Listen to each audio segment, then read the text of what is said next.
The wing. If I really knew what to do, things would have been different. Here's my story. My wife and I celebrated our 25th anniversary in 2003. We went on our dream trip. People thought that we were newlyweds by our behavior. That year, she also went back to college to pursue her second degree. In 2004, things became a little strained. I was under a lot of stress at work and having to work extra hours, as we had lost a partner. She was spending a lot of time at school and staying late to study. I chalked it up to the circumstances and believed we'd get it back to normal soon. You know the rest of the story. We were both changing clothes in our walk-in closet when I saw the passion mark on her neck. I questioned her about it. She didn't miss a beat and simply said that I had done it. Not true. We hadn't been intimate in over a week. We had family visiting downstairs, and I chose not to create a confrontation at that time. My personality is that of a high achiever. The buck stops here. Failure is not an option. The captain of the ship is ultimately responsible. That sort of thinking. So, I let the weekend pass until the relatives left. During that time, I mulled over the situation and concluded that this must have been all my fault.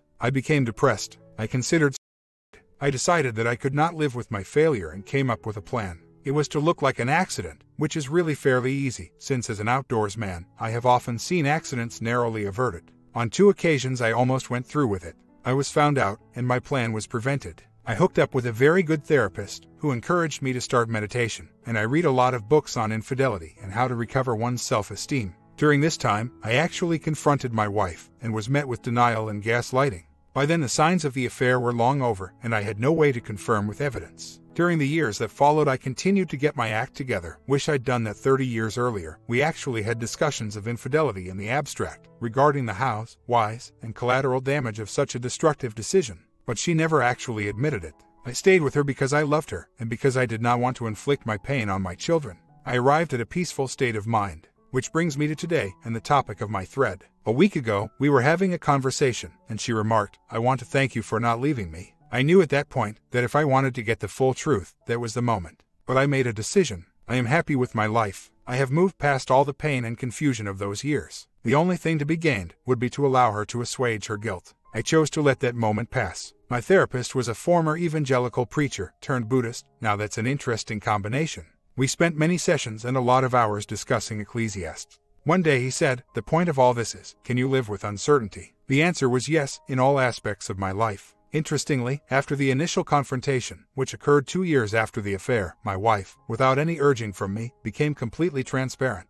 It was as if she'd found this forum and was doing all the things a WW must do to reconcile. I have verified from time to time by snooping, using the techniques that I found here. Nada. Now knowing what to look for, I think that if something were still going on, I'd see some sign of it. But of course, one is never certain of anything. But I can live with that. I will admit that there may be a little vindictiveness in deflecting what may have been, on her part, an effort to bring it out into the open. I read that as perhaps ongoing guilt and pain on her part. I was just not willing to open an old wound. I've made my peace with it alone. She will have found her own way alone. The memory still lingers, like an unpleasant odor. I still can recall all the sorrow, fear, and rage. I choose not to keep them in the front of my vision. I choose not to let the past plot my path into the future. Oh, and I'm pretty certain that I know who he is. I almost lost it and decked him at a public function. Glad I didn't. It wouldn't have fixed what's wrong with him, and it wouldn't have fixed me. She found a journal that I was using to keep myself focused on the objective. Her reaction was one of denial and panic. We never talked much about that, even years later, when I sought out a therapist.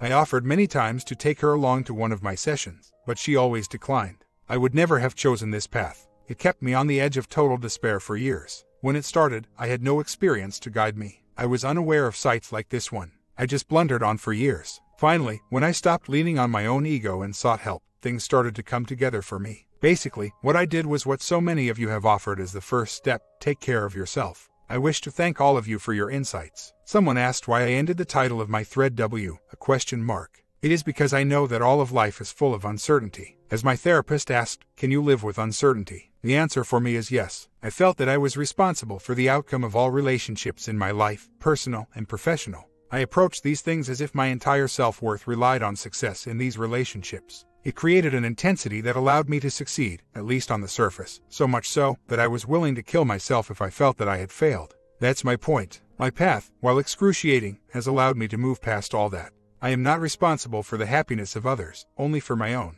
Whatever someone else has done in the past is not my problem. Only the way forward matters now. My WW's behavior over the subsequent years indicates that she has atoned for what she did. I can assure you that if I found myself in the predicament I was in so many years ago, I would do exactly as some of you have done, I'd walk away from it. 2 years later, my FWW and I are still together. There has been no suspicion of inappropriate behavior. We are still physically intimate. Overall, I am content with life. However, my ability to trust has never returned. I think that if we had addressed the issue when it occurred, I might have been able to heal, or I might be gone completely from this relationship.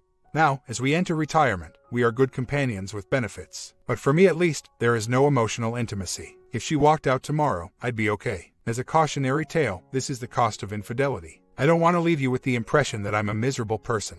I'm not. In many ways my life is enviable. It's just that sometimes I trigger and then I mourn what was lost. This time it was a nightmare totally unrelated to my W's affair. I'd like to share a bit more detail, which may answer some of your questions. My wife was raised by a very cruel mother who believed in toxic shame as the best way to control her children. They all have some pretty serious issues. For my W, it was a low self-esteem, which drove her to try to succeed at everything she did. Consequently, she was a great mom, good at her job, and active in the church and community. It also caused her to have a great need for external validation, which made her vulnerable to an affair. Subsequently, her deep shame has not allowed her to confront the affair. She could not even admit it when caught red-handed. I have tried a number of times to get her to go to MC with me, thinking that we could broach this topic in a safe, neutral environment. She has consistently refused. Thus, she has had to bear the burden of her guilt alone. Subsequently, we have discussed the issue of infidelity on many occasions, and she knows exactly how I feel about this. She is also aware that upon discovering the affair, I came very close to. It took me a good therapist and several years to get a handle on my own issues. Faced with what I considered an impossible situation, I found that the best solution for me was to attain some emotional distance, which is what I have done. I have tried many times over the years to offer her the opportunity to discuss this. Always met with denial and gaslighting. How could you believe I'd ever do that? Only the one time that she seemed vulnerable, and I was already at a place in my head that I didn't choose to take her up on it. The wound analogy is valid, but the wound bleeds only occasionally. I have led a very active life. I have other old injuries that limit what I can do. I'll never again run a 10K, I'll never again bench press 225. But I still ride my bike, and I still lift weights 3 times weekly. My point is that life is not perfect and accommodations must be made. The choice to be happy with those accommodations is up to the individual, and I am happy most of the time. To get her to address this issue would require my serving divorce papers, and even then, there is the chance that it would be turned around on me and my children would hate me. They would never believe that their mother would do such a thing. I have a daughter with mental health problems. Her parents divorcing would destroy her. So, I have made my accommodations. I understand that many of you cannot comprehend this, but you have my gratitude for listening. That's what I really needed. There was a lot of evidence. Leading up to the discovery of the passion mark, there was a growing distance between us, which was rather sudden, considering that we just celebrated our 25th anniversary and seemed to be more in love than ever. Then there was a shift in attitude of total disrespect, even contempt. For me, I couldn't do anything right. Our bonding life went from 2 to 3 times a week to once or twice a month.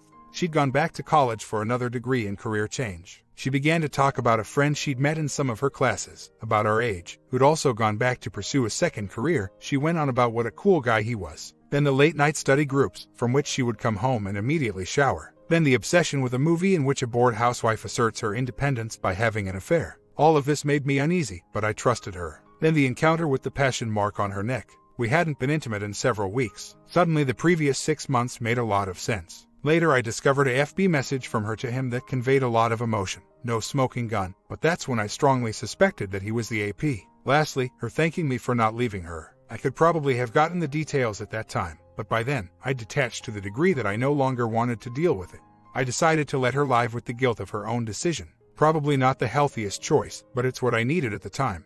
I felt somewhat justified and got a degree of satisfaction knowing that she'd suffered for what she put me through. Do I wish that I had a more open and honest relationship with her? Sure, I do, but I'd also like Warren Buffett's money, and I'm not going to get either of those. Following the discussions on this thread, I actually gave some thought to bringing all of it out into the open. But another matter with one of our kids arose, and I saw how much guilt and anger she carries in her core, and how much she has to use denial in order to function. I think that if I could get her to see a good therapist, she might be able to deal with a lot of these issues. She has repeatedly refused. I'm not the one qualified to do this for her. Update: it's been an eventful few weeks. I decided that you guys were right. Long past time to deal with the elephant in the living room. So, I sat her down one evening, held her hand and told her that we had to deal with the issue that was creating a wall between us. She played dumb and had no idea what I was talking about. I went on to say that truth between us would allow us to overcome our problem and allow us to grow closer. Still no reaction.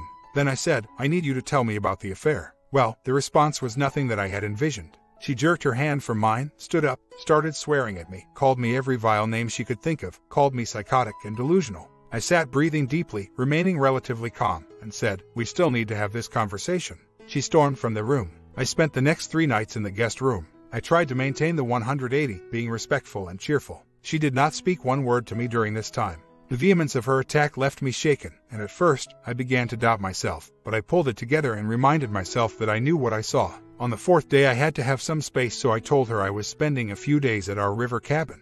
The response was, fine. This is a bit long, so I'm going to break it up here. The few nights turned into 2 weeks. No communication at all. I held out hope that she would consider what was at stake and call me to have the conversation.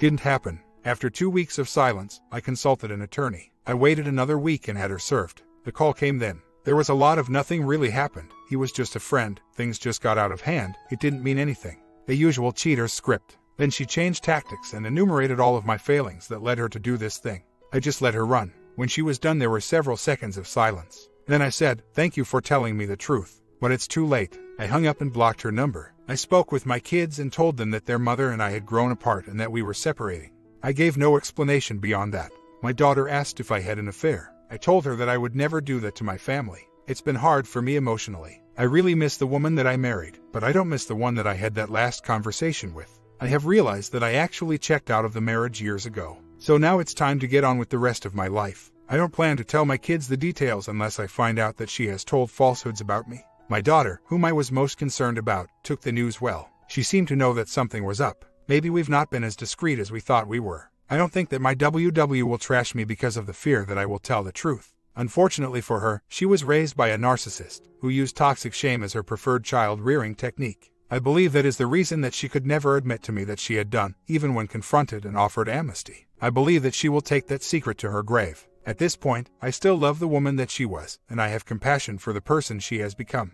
As for me, I'm doing well. After all, I've had years to prepare myself emotionally for this event. The reason for my post today is that it was the last thing on my to-do list before my dog and I take off on a cross-country road trip. Kayak and bike are on the car, camping and fishing gear in the trunk. My guitar will be the last thing that I load. If you attend open mic night in some bar in Arizona, I might be the old guy on the stage. I wish the best for you all. Just a quick follow-up. Dog and I are still on the road, having a blast. My attorney and accountant are working out the financial settlement.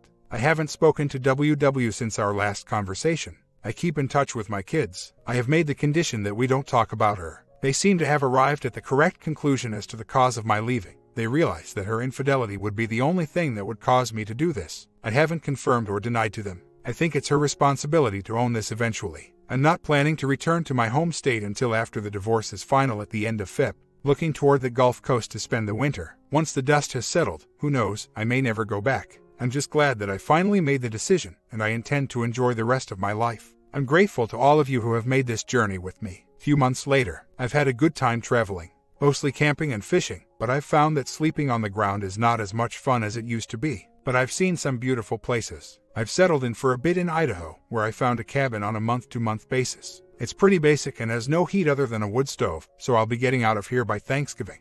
I've already found a place with a short-term lease in Louisiana, on the water, and reasonably affordable, for the winter. The internet is a wonderful thing. I've stayed in touch with my kids. One of my sons mentioned that his mom had confessed that she really messed up things. Maybe she's starting to develop some self-awareness as to how all of this happened.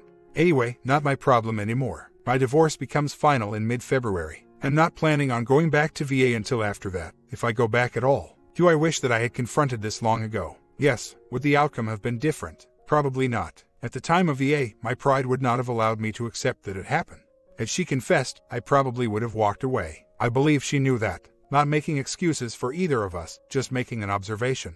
Our relationship became a lot like the frog placed in a pot on the stove with the water temperature gradually increasing to boiling. The frog will stay in the pot because he does not perceive the situation for what it is. In our case, I finally realized that, hey, we're in boiling water here. I got out of the pot. She declined to do so. Am I living out an adolescent fantasy? Sure, and I am aware of that. It's just that it feels so good to be out of that damn boiling water. There are family and financial issues that remain to be sorted out. I will eventually have to deal with them. But for now, I think all parties need some time to process what has happened. In the meantime, I'm going to enjoy my life. Got an interesting call over the weekend from a dear friend, who is also a partner in my former practice. She wanted to know what the hell was going on with me. Apparently, stories are starting to trickle out. So, I gave her the overview of the affair, my depression afterward, our failure to deal with the issues, and the inexorable erosion of the marriage until there was nothing left. She said, "You know I'm on your side." I told her there was no battle and no need to take a side. She said she'd take charge of my social life when I came home and make me a hot commodity on the over 40 dating circuit. I laughed and told her that it might be a while before I was ready for anything like that. She said she still had a lot of questions. So, after swearing her to confidentiality, I gave her the name of this website and my username. She asked why I didn't come to her before with this. She's been like a younger sister to me. I told her that I was ashamed. She closed the call with, "I'll always have your back." I disconnected the call, and for the first time since I left home, I broke down. Sorry, about to take a break. My middle son called me today, very upset with his mom, me, and the whole situation. My STBXW had admitted to him that she had an affair, but basically blamed it on me. She told him that I was working so many hours and gone so much that she felt abandoned. There is a grain of truth in that part. One of our doctors retired and another was out on extended maternity leave, with just 2 of us left to carry the burden. It was a lot like my internship, working 12-hour days and on call every other night. That went on for about 6 months. She told him that the affair was something that she needed to do for herself. I called total BS on that. I explained to him that this little thing that she did for herself damn near killed me and totally destroyed our family. He had questions, and I answered whatever he asked. He closed with, "Thanks for talking to me, Dad. I love you." So, I guess she can tell herself, and anybody who will listen, whatever it takes for her to get through the day. But that just confirms for me that I've made the right decision. I have to go back to VA to clean up some loose financial ends. It will be a good opportunity to see my kids. She thought we had an unspoken agreement. I'm certain that my failure to confront her about her affair contributed to this. But she also knew how badly I was hurt, and she had to see how our relationship had deteriorated over the years. She chose to ignore these things, or perhaps she just didn't know how to deal with them. I asked her to go with me to counseling on multiple occasions, but she always refused. When I brought the issue into the open, I think that she was overwhelmed, and that's why she verbally attacked rather than engaging constructively. In any case, I have seen that she has become someone that I do not want in my life. I wish her well, but not with me. Went by to visit each of my kids. Sad and a bit awkward, some difficult discussion, but I think they all understand why I've had to do this. Met with the accountant and Addie. Looks like a pretty fair split of assets. She gets the house, I get the river cabin, everything else 50/50. Heading out to Louisiana in the next few days. I've come to realize that the process of detaching myself from the pain destroyed my love for her. And I don't think there'd be any point in trying to rebuild a life with someone that you don't love and can never trust. An update. Instead of turkey this year, I had catfish, just to celebrate something new. I've settled into my new digs, enjoying my new community. I've met a group of folks here who get together on weekends to play music, and I think this is where I'll find my friends. My STBXW has recently started to lean on my middle son as her confidante. I suspect that this is meant to open an avenue of communication with me. Or maybe it has nothing at all to do with me, who knows. Anyway, she has revealed to him that the year of her affair was also the year that her mother was diagnosed with Alzheimer's disease. Her explanation was that she felt her life slipping away, and she panicked. She reached out for something to make her feel alive. Helps to understand her frame of mind, I guess, but doesn't change the facts. Anyway, I'm counting down until Feb when the divorce becomes final. Cheaters are selfish, and they do not consider their children or anyone else while indulging their appetites. For those of you concerned about my son, be reassured that he is over 30 and very mature. He played in a rock band for a few years. He's seen it all and knows bull when he sees it. He's also a very good listener, which is why my STBXW has confided in him. I think he'll see it for what it is, but he accepts her account as her version of her actions and motivations. She's his mother, and he will always love her. That's unconditional, as it should be. I love him the same way. The new year, the hits just keep coming. I spent some time over the holidays with my oldest son. He revealed that he was actually aware of the affair while it was going on. He had just graduated from college and drove over to Richmond to visit some friends. He was out at a bar and saw his mom and her friend. She was supposed to have been at an educational meeting that weekend. He started to go over to greet her but realized that the body language indicated that they were not just friends. He wanted to tell me but could not face being the one to blow up our family. We had a frank discussion of what really happened, all of it. We cried together over our mutual loss. He has a long way to go to heal. I have no idea how my STBXW is doing. The Buddha taught that suffering is caused by the things to which we attach ourselves. That's one attachment that I have let go. To my knowledge, my ex does not know that he saw her. That may be part of the healing yet to come. My son saw a counselor a few years ago to deal with anger issues. He quit after a couple of sessions, said it didn't do any good. I'm not sure that he was ready to confront the causes of his anger. At this point I am doing well with reconstructing my life. The distance helps, since I don't really have to deal with prying questions from former friends and acquaintances. I can avoid their sympathy, pity, or judgment, none of which will benefit me. My other 3 kids seem to be getting along pretty well. Life is definitely a process. There's an old Jimmy Buffett song with the last line, some of it's magic, some of it's tragic, but I've had a good life all the way. I'm slowly getting there. I never learned the OM's identity for certain. At this point it really doesn't matter. As to why it took so long for me to confront the issue, that's complex. I guess you could attribute it to a conflict-avoid personality. The affair was something that was painful to me. I tried to find peace within myself, but I was unable to do so.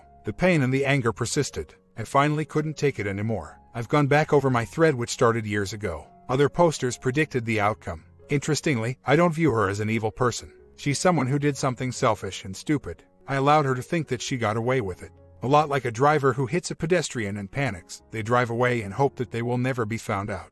Then one day the police show up at their door. I think of such people as weak, but not evil. A month later, my divorce becomes final next week. I am in the process of constructing my new life, and things are going well. My kids are handling all of this pretty well. My STBXW persuaded one of my sons to arrange a call between us last week. I had blocked her number, so she couldn't call. She said that she was sorry that she had hurt me. I thanked her for saying that. I suspect that this was something that her therapist had advised. There wasn't anything else to say, so the conversation ended. I spend my days playing music, hanging with new friends, bicycling and paddling.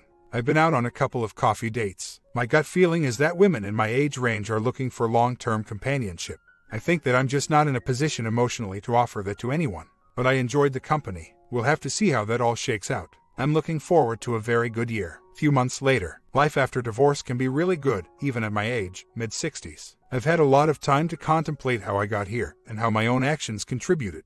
I won't go into all that, but I can now look at my marriage and acknowledge my 50% that caused the relationship to fail. My ex and I never really communicated on an intimate level. This was due to flaws in both of us. When it came time for me to leave, instead of being honest and telling her that I no longer loved her, I set her up with a confrontation about her affair. On some level I knew that she would never be able to come clean. I knew that she would balk and that she would try to blame me. So, I used that knowledge to try to give myself the high ground. As I look at it now, that ground wasn't very high. But I had to move on, and that's what I've done. Life is good. I met a lady at a music festival, and we've begun an FWB relationship. She is an instructor at a nearby college. We share the same tastes in music, books, and outdoor activities. She got burned in a bad divorce 10 years ago and has no interest in a long-term commitment.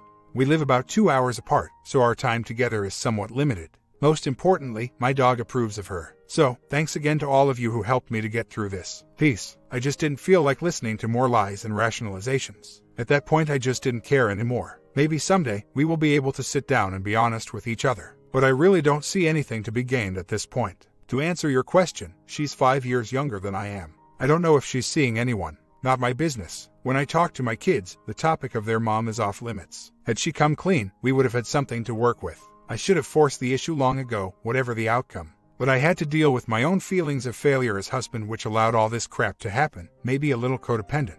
So, I left myself with the option of dealing with my feelings alone. That required emotional detachment. By the end, I was just done. I've been trying to avoid ripping this scar open, but maybe my doing so will help you to understand why I waited so long to leave, which seems to be your major sticking point. I've always been a hyper-responsible person. I was the one who took the responsibility when anything went wrong on my watch. That can be pathological if taken to the extreme. I wasn't young when this crap went down. We had been married 25 years, I was in my mid-50s. Being who I was, I blamed myself for her affair. I became depressed, decided that the only way to atone for my failure was suicide. I didn't want my kids to know, so I did some research and designed my own accidental. I was keeping a journal at this time. I had the method and the time planned out. I must have behaved strangely during this time. My ex-W picked up on this and thought that I was having an affair. She searched and found my journal. This was the crossroads. She could have admitted what she had done and tried to help me heal and to repair our relationship. Not. She gaslighted me, and very thoroughly. She had me believing that I was delusional. So, I just shut up and tried to go on with life believing that I had had some sort of psychotic episode. That kind of self-doubt ripped me up emotionally. This went on for a few years. Somewhere around year 6, I decided to seek help. Took a while for me to get around to telling my therapist why I was actually there. I asked him if it was possible that I hallucinated the episode in the closet.